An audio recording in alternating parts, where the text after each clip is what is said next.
Allez, ça y est, c'est parti pour la finale des cadettes. Elles sont aux ordres du juge et parmi elles, on a de très très belles patineuses. On va suivre notamment Marine Kervolen, la bretonne.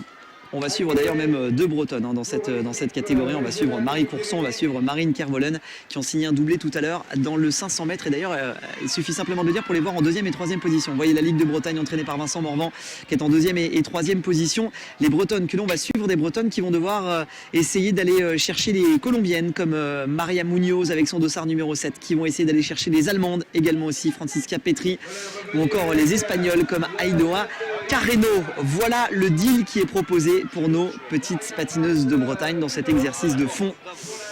On va sans doute avoir une très très belle bagarre.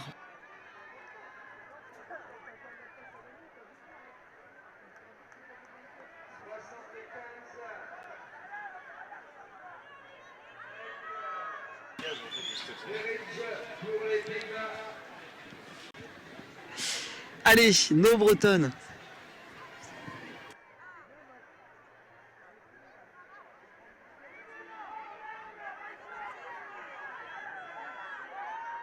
Allez, la Bretagne part 3 fois,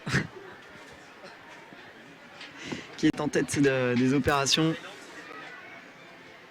Elles sont à l'extérieur, voilà, ça c'est bien fait ça. Une belle course d'équipe pour la Ligue de Bretagne. En tête par 3 fois, 3000 mètres à couvrir.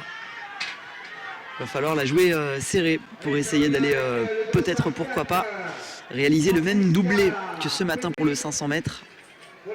Ou alors peut-être même un triplé, allez savoir. C'est pas impossible, hein, c'est pas impossible parce qu'on a eu des confidences tout à l'heure de Vincent Morvan qui est l'entraîneur du pôle espoir de Bretagne et qui nous a raconté que la préparation s'était plutôt bien passée et que tout cela se présentait sous les meilleurs auspices. Mais il y a des adversaires comme cette colombienne que l'on voit aux avant-postes avec son dossard numéro 28. Il s'agit de Maria Paz Munoz pour le Ciudad Blanca, la colombienne qui est en tête pour le moment et qui vient de céder sa place au dossard numéro 51. Il s'agit de Lubna Benkanoun qui, elle, nous vient de l'équipe régionale d'Île-de-France et qui est en tête pour le moment. Et la lumière commence à tomber, le crépuscule commence à se dessiner et ces lumières, c'est l'heure des finales ici à Pibrac pour cette première journée de compétition du Trophée international des 3 pistes. C'est l'heure où quand la lumière baisse, l'intensité monte. C'est l'oxymore entre la lumière crépusculaire et l'intensité grandissante ici sur la piste et c'est le cas notamment dans cette catégorie des cadettes. Et surtout une affaire de placement pour le moment, beaucoup de placements, 4 lignes de front pratiquement, pas trop de vitesse. Dans cette finale, beaucoup d'observations avec le dossard numéro 55 également aussi. Une espagnole avec ses couleurs jaunes et fluo. Il s'agit de Laura Peveri. Non, c'est d'ailleurs pas une espagnole, c'est une italienne avec ses couleurs jaunes en deuxième position. Colombie, Italie devant nos 3 bretonnes qui sont en train de faire l'extérieur pour essayer d'aller se rejoindre. Le défi sera de taille pour nos bretonnes. Aller essayer de contenir les assauts d'une italienne toujours forcément très fine tactiquement.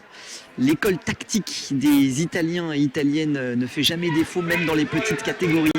Vous voyez que ça bagarre pour essayer de conserver sa place. L'Italienne qui essaye de garder sa place face à une Espagnole avec son dossard numéro 46, Carreño Ainhoa. La Valencienne par l'intérieur qui essaye de se mêler un petit peu à la bagarre. Hop là, on a décalé à l'extérieur pour nos 2 patineuses de Bretagne qui pour le moment font parfaitement la navette entre l'intérieur et l'extérieur et qui sont en train, nos 2 bretonnes, de garder parfaitement leur place. Et ça accélère un petit peu plus fort d'ores et déjà avec Marie Corson qui a décidé de se porter aux avant-postes. C'est tôt dans l'exercice. Marie Corson qui est en tête pour le moment avec juste derrière elle Marine Kervolen en deuxième position. Marie Corson qui est en première position. Marine Kervolen, les 2 bretonnes qui sont en train d'aller s'envoler, qui sont en train d'aller construire peut-être une victoire et un nouveau doublé. Elle l'avait déjà emporté dans un endroit différent tout à l'heure dans le 500 mètres. Marie Courson qui est en première position pour le moment. Marine Kervolen en deuxième position. Les 2 bretonnes qui sont en train de s'envoler. Il reste encore beaucoup de tours. 3 tours au passage sur la ligne. Elles sont parties tôt les filles. Mais derrière elle malheureusement l'italienne qui est toujours à la roue. Derrière elle n'ont pas réussi à faire la différence les 2 bretonnes. Il y a toujours en troisième position une italienne. Une espagnole qui va lui chasser. L'espagnole qui vient d'aller prendre la troisième place. Les 2 bretonnes qui sont peut-être parties un petit peu tôt. À ce passage sur la ligne il reste encore 2 tours. Marine Kervolen et Marie Courson qui sont peut-être parties un petit peu tôt. C'est le numéro 23 cette fois-ci. C'est celui de Marine Kervolen qui est en tête pour le moment, mais l'Espagnol qui est à la chasse derrière, qui est idéalement placé. Elles sont parties trop tôt, les Bretonnes, malheureusement. Elles vont devoir laisser la place à l'Espagnol. L'Espagnol qui est en train de faire l'extérieur. Mais Marine Kervolen qui va peut-être pouvoir aller chercher encore, alors que c'est le dernier tour et la cloche qui va retentir. Allez, l'Espagne en première position, la Bretonne en deuxième place. Elle est en train de se refaire la cerise. Marine Kervolen qui fait l'intérieur, c'est bien joué. Marine Kervolen qui va aller chercher, mais l'Italienne qui revient. Marine Kervolen, la Bretonne qui va peut-être aller prendre la première place. L'Italie à l'intérieur, l'Italie, l'Espagne, la Bretagne, le lancer de patin, oui. Oui, victoire de la Bretagne, victoire de Marine Kervolen. Oh, quelle belle victoire face à l'Espagne, face à l'Italie. La Bretonne, partie très tôt grâce à Marie Courson, a réussi à se refaire la cerise à moins de 200 mètres de l'arrivée. Victoire au lancer de patin, le ralenti est magnifique. Victoire de la Bretagne, Marine Kervolen, on l'attendait.